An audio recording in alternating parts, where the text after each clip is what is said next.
Assalamualaikum warahmatullahi wabarakatuh. Perkenalkan, saya Putri Dea Puspita dari kelas 4B dengan NPM A1I022006.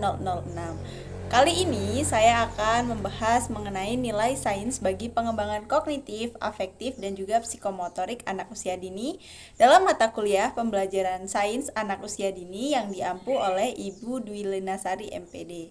Baik, langsung saja kita masuk ke pembahasannya. Perlu kita ketahui apa sih sains untuk anak usia dini itu? Jadi, sains untuk anak usia dini adalah suatu pendekatan pembelajaran sains yang dirancang secara khusus untuk anak-anak prasekolah dan usia dini. Ini bertujuan untuk mengembangkan pemahaman mereka tentang dunia di sekitar mereka melalui eksplorasi, pengamatan, dan percobaan sederhana yang sesuai dengan perkembangan mereka.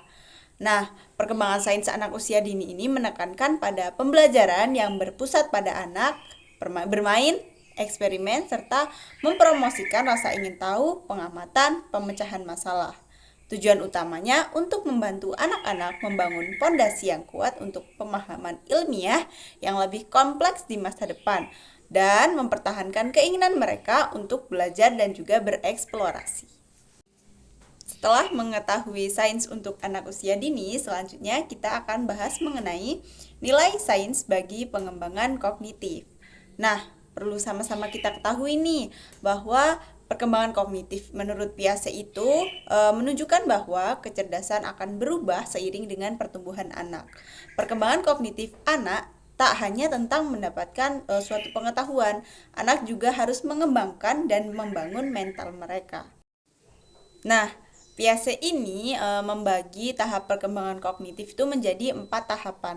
Yang pertama ada tahap sensori motor untuk anak usia 0 sampai 2 tahun, lalu tahap praoperasional anak usia 2 sampai 7 tahun, terus operasional konkret untuk usia 7 sampai 11 tahun dan juga operasional formal untuk usia 12 tahun ke atas.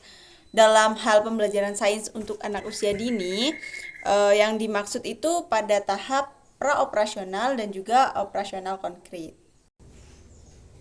Mengacu pada perkembangan kognitif anak, yang terpenting itu bukanlah anak yang menyerap sebanyak-banyaknya pengetahuan, tetapi bagaimana anak dapat mengingat dan mendapatkan apa yang diperolehnya, serta bagaimana ia dapat menggunakan konsep dan juga prinsip yang telah dipelajari dalam lingkungan kehidupan atau belajarnya.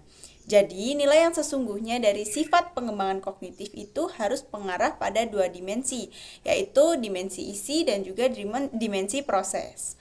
Nah, selanjutnya ada contoh kegiatan eksperimen sains untuk mengembangkan kognitif anak usia dini, yaitu yang pertama dengan mencoba melakukan pencampuran warna, menceritakan proses pertumbuhan tanaman, mengenal benda melayang dan juga tenggelam, dan juga banyak kegiatan-kegiatan lain yang menunjang dalam pembelajaran sains bagi pengembangan kognitif anak usia dini ini. Next, kita masuk ke materi selanjutnya, yaitu nilai sains bagi pengembangan afektif. Nah, sama-sama kita ketahui nih bahwa afektif adalah segala sesuatu yang berkaitan dengan sifat, watak, perilaku, minat, emosi, dan juga nilai yang ada dalam diri setiap individu. Bahkan menurut beberapa ahli, afektif ini erat kaitannya dengan kognitif. Pembelajaran sains yang sesuai dengan karakteristiknya banyak memberikan kesempatan pada anak untuk dapat mengekspresikan emosi pada dunianya. Nah, dalam konteks belajar, kejadian-kejadian yang lazim disebut dengan anak belajar dan berkembang dari lingkungannya. Begitu besar pengaruh kehidupan dan juga lingkungan anak terhadap pembentukan nilai afektif pada diri mereka. Maka tugas guru yang terpenting dalam pembelajaran sains adalah menyediakan lingkungan belajar yang menyenangkan, bermakna, menyentuh sehingga anak itu dapat tumbuh dan mengembangkan afeksinya secara positif. Ada contoh kegiatan sains yang berhubungan dengan nilai afektif, yaitu misalnya melakukan pengamatan di kebun sekolah. Jadi anak itu melihat beberapa buah-buahan yang tumbuh di lingkungan sekolahnya, dan juga anak mencoba untuk mencicipi buah-buahan tersebut. Nah, dari mencicipi buah-buahan inilah memberikan kebebasan mereka untuk bereksplorasi dengan lingkungannya dan juga menimbulkan rasa afektif dalam diri mereka. Selain itu, melalui sains, afektif juga dapat diperoleh dengan kerjasama dan juga kolaborasi, terus ada kritis dan juga berpikir kreatif, rasa keingintahuan dan pembelajaran seumur hidup, terus pengembangan etika dan juga tanggung jawab, empati terhadap alam maupun manusia, serta penghargaan akan keberagaman. Nah, bagaimana dengan nilai sains bagi pengembangan psikomotorik? Sama-sama kita ketahui dulu psikomotorik ini apa ya? Dalam Kamus Besar Bahasa Indonesia, psikomotorik diartikan sebagai suatu aktivitas fisik yang berhubungan dengan proses mental dan juga psikologi. Psikomotorik berkaitan dengan tindakan dan keterampilan seperti berlari, melompat, melukis, dan juga lain sebagainya. Pembelajaran sains dengan sifat-sifat yang melekatnya dapat membantu meningkatkan keterampilan motorik anak. Motorik kasar anak dapat berkembang melalui aktivitas sains sebagai pengganti, misalnya dengan cara membentuk bangunan dari pasir, tanah, bercocok tanam, menanam bunga, dan lain sebagainya. Sedangkan keterampilan motorik halus dapat dilakukan melalui aktivitas menggaris dengan pensil, mengukur, memilah benda-benda kasar maupun halus, menggunting, dan lain sebagainya.